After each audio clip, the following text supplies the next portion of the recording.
Luonnon merkityksen ymmärtämisen tärkeys korostuu vuosi vuodelta enemmän ilmastonmuutoksen ja luontokadon takia. Luonto yhdistää maapalloa ja on ollut mukana kaiken alusta alkaen. Jos luonnon kunnioitus katoaa, katoaa myös kestävä tulevaisuus seuraavilta sukupolvilta.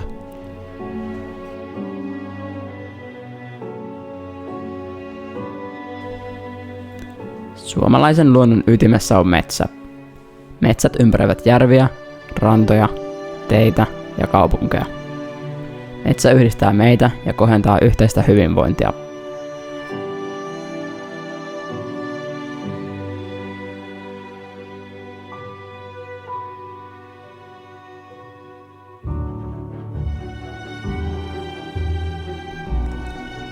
Metsään voi mennä kuka tahansa. Loppukesä ja syksy ovatkin mainioita hetkiä irrottautua arjesta, sillä metsästä voi löytää paljon marjoja sekä sieniä.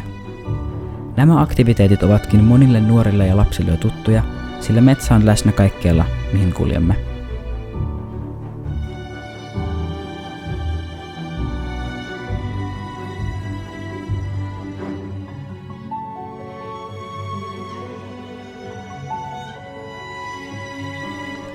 Metsä on otollinen paikka harrastaa, koska mahdollisuuksien kirjo on suuri.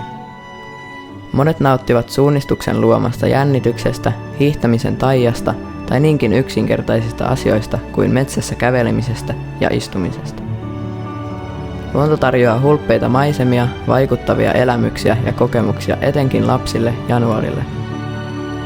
Metsään meneminen voi tuntua rauhanomaiselta tavalta ottaa taukoa arjen stressistä, ja tutkimusten mukaan luonnossa oleskelu tuottaa positiivisia tunteita ja voi tuoda helpotusta ahdistuksen kanssa.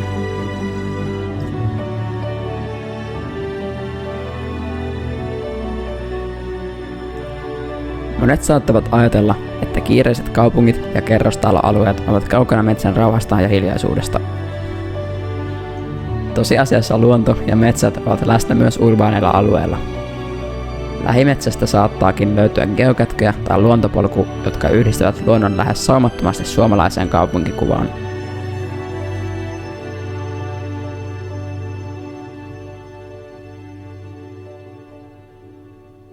Suomessa puuteollisuus on ollut jo kauan merkittävässä asemassa. Metsien teollinen hyödyntäminen ja jalostus sahatavaraksi alkoi Suomessa jo 1800-luvun loppupuolella.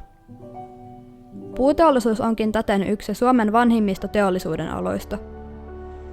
Monet myös omistavat metsää, sillä jopa 60% Suomen metsistä ovat yksityisessä omistuksessa.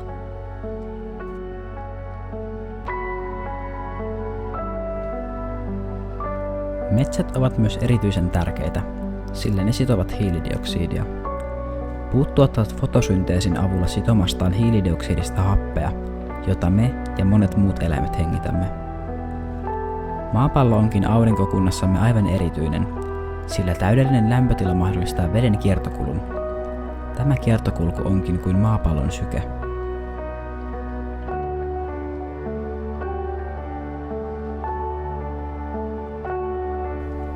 Saamme metsistämme paljon irti. Luonnon ja metsän merkitys ei saa kadota, vaan yhteytemme metsään täytyy säilyä. Vain näin voimme varmistaa, että tulevaisuuden ihmisillä on yhtä hyvä olla kuin meillä.